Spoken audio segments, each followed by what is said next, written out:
agarsiiste daa'imni ishii battalatti wayita sana akka fayyeef ragaa ba'a. Achi as deebi'ee maal jedhaa?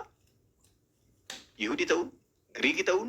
Rakkoon qabu maa fayyisee maa rakkoon qabu bar kun fayyisuun rakkoon qabu bar kun rakkoon qabu bar maa fayyisee rakkoon qabu kanas hin jedhaa jiru inni kan inni jedhe ani warra akka Israa'elaatti mana Israa'elii badanii duwwaaf hin ergame warroota kaaniif hin ergamne jedhee dubbatee warroonni kaanii akka sareetii jedhe buddeena ijoollotaa fuudhanii sareedhaaf hin darbatu isin warroonni sabni biraa akka saree ta'anii ni amantaa hin siin jedhe sabni biraa. Lakki. Kontekstuaalii amma. Maal taate? Ani amma. Shimaan fakkeenya. Yesuus gaafa dubbatu paarabilii fayyadama baay'ee. Paarabilii fayyadama. Jechoonni isaa qajeeluma leexaa akka ilaalutti miti. Maaliif fakkeenya dubbata? Amma akka sareeti jechuun leetiraalii sareedhuma bineensa onnoo jechuu miti. Wanti immoo akkas nama jechisiisullee jiraachuu danda'a. Fakkeenyaaf warri Ayihudiin ala jiran hedduun isaanii waaqa tolfamutti warra amananidha. Samaariyaatonni kun waaqayyo afootti waan cigaa isaa warra godhanii irraafatamanii sababii kanaaf Abrahaam waaqayyo duratti akka itti ilaalamuu dandeenya ta'a. Ammoo garuu akkasuma ta'e jechuun akka sareetti moo yakkiin ijoollota warri jedhame warra Israa'el miti. Laa ijoollota warri jedhame eenyu? Warra Israa'el. Israa'elootadha. Galatoom warroonni sabni biraa sareedha jechuudha warroota akka sareeti jechuudha kaan akka ijoollota isaaniiti ijoollota isaati sabni biraa immoo akka sareeti jechuudha akkasi. No akkasitti fudhate akkasitti fudhate akkamire ilaali warroonni ilaali buddeenota ijoollota fuudhanii sarootaaf hin darbatu jechuun ani Israa'elootaaf hin ergame ani buddeena jara kanaati jedhaa jira.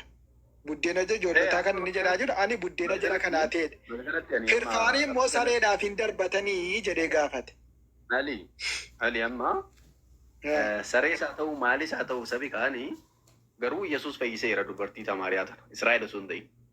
Kan akkanaa qabattuun barbaada. Intalattiin bara amantii seetti see fayyise malee samiti barka fayyise amantii keessi fayyiseera. Amantii isarratti qabdutu ishee fayyisee bara. Akka amantii see waaqa irratti qabdudha maal taate inni humna isaatiin fayyisaan turre humna waaqaatiin fayyisaa ture malee maal taate inni humna isaatiin homaa tokko gochuu hin danda'u. Eenyu naa fayyisettee gaafachaa turte ishiin Ali? Isa duuka deemtee kadhachaa turte? Ilma kiyya naa fayyisi jette aangoon inni ittiin fayyisaa ture aangoo waaqni kenneefiidha miti. Ajjan nageenya. Yesuus jechuun maqaa isaatu fayyisaa. Aangoo isaatiin fayyise moo aangoo waaqni kenneefi fayyise naaf himime? Yohaannis 11:25 irra watte du'aa ka'uunis. Yohaannis 11:25 irra kan inni jedhu waa'ee intalatti waa'ee du'aa ka'uuti.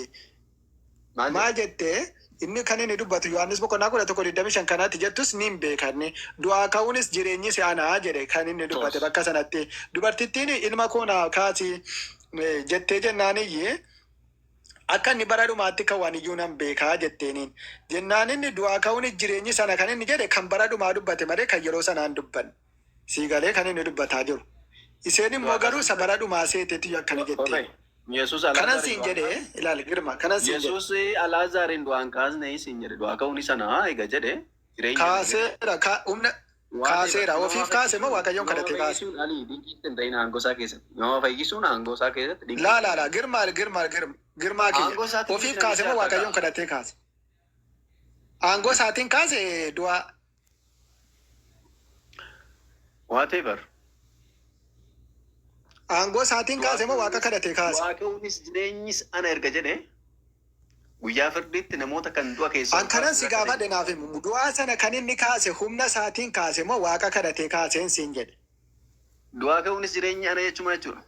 Aangoo du'aa kaasuu nan qabachuusaadha bara. Du'aa gaafa du'aa kaatan karaa kiyyaan gara jannataa dhaqxaniidha maal taate warri sattamane karaa isaatiin gara jireenya bara baraadha kanan kana yoomin siin falmen warri sattamananii jiranii warri muuseettaman karaa muusee dhaqan warri karaa yeroo Abrahaamittaman karaa Abrahaamin dhaqan warri yeroo Yesuus jiru Yesuusittaman karaa Yesuusin dhaqan kana siin falmaan jiru kanan siin falmaa jiru yeroo du'aa kaase sana humna isaatiin kaase moo waaqa kadhatee kaase ustaazawwan dhufaniiru tokkitti kanaa naaf Karaa Museetiin namni jannata galeeru nageenya amma sirraa dhagaa jira. Ansiifin fida rakkoon qabu isa kana siifin fida. Ansiifin fida. Garuu Macaafatu jedha isa siifin fida rakkoon qabaatiin. Naafimi kanan si gaafadha. Humna isaatiin kaase moo waaqa kadhatee kaase kana qofa naa deebise. Ustaaza waliif dabarsa. inni mataansaa du'aa ka'uudha. Humna du'aa ka'uuti jireenyas. Girmaa kiyya maal taate habiibii kiyya habiibii yaa gaali kanan si gaafataa jiru. Kanan si gaafataa jiru waa biraati. Ilaal kan si gaafataa jiru gaafa dhaqee du'aa kaase sana akkamitti du'aa kaase waaqa kadhateetu moo humna isaatiin ka'ii deemi jedhee kaase.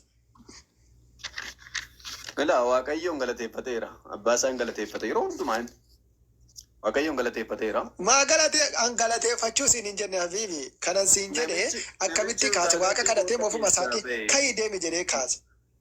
Ammatti kana goota Alii. Waa'ee Yesuus hin ta'ini. Ayyaa ustaaza waliif dabarsaa deekama ustaaza waan salaamu alaikum.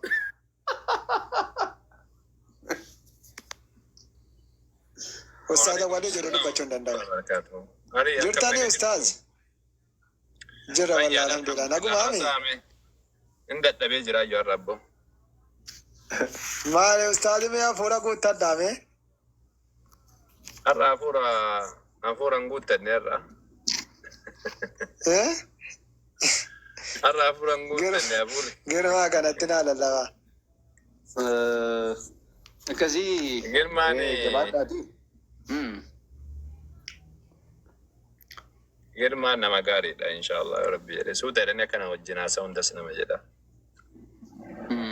Akkami Girmaan akka jirta fayyaa qabdaa maatiin kan kee guutuun qe'een sa'aanan wanni hundi. Hunduu nagaa galata gooftaa Yesuus.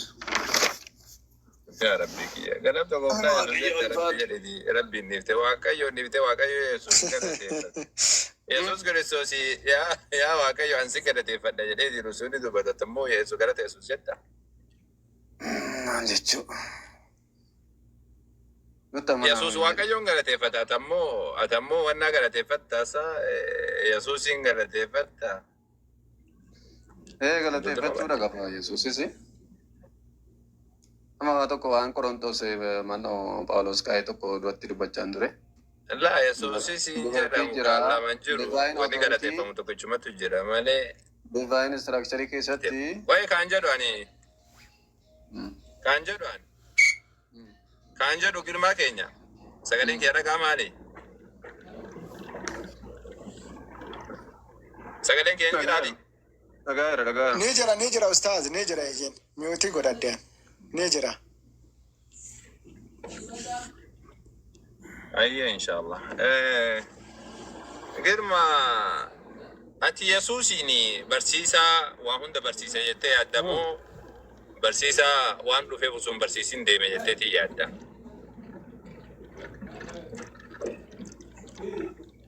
Waan jechuun Yesuus jechuun dubbii Waaqayyoo jechuudha. Yesuus Kiristoos barsiisaa jedhamaa miti yoo itti dubbatamu. Rabuuni barsiisaa yaa. Barsiisaa waa hunda barsiisee jetteetii yaadda waan barbaachisu barsiiseedha moo barsiisaa osoo hin barsiisin deemeedha? Mootummaa Waaqayyoo dhiyaateetii jira. Alimee dubbataa yeroo jidduudhaan. Mootummaa Waaqayyoo dhiyaateera yaada garaa keessanii geeddaradhaa barsiisa jedhuun eegaleeteera.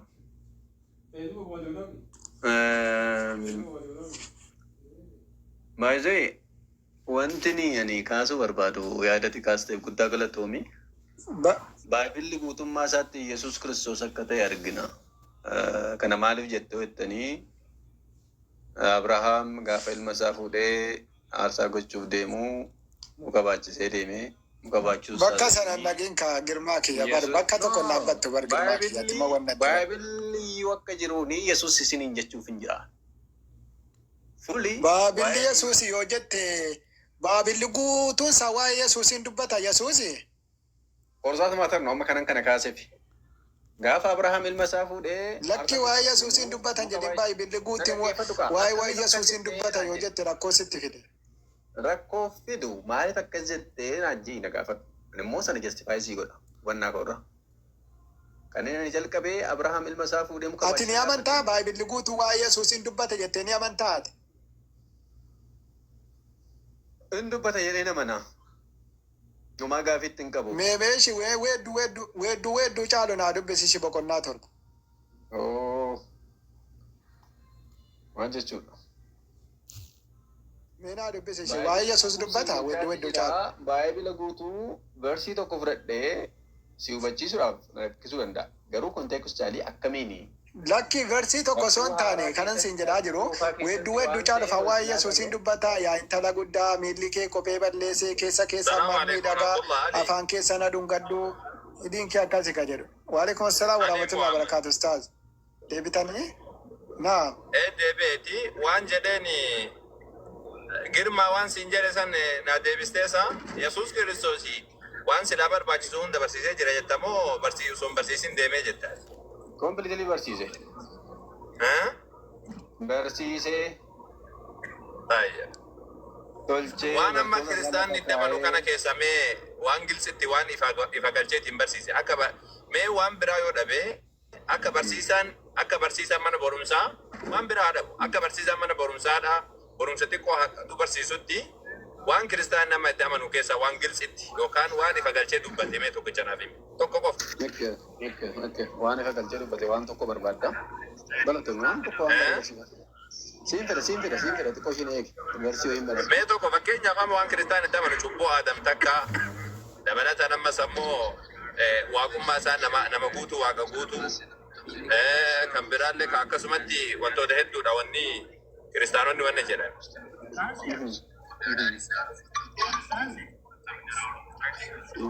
Mee tokkicha saadha fakkeenyaaf ani waaqa jedhee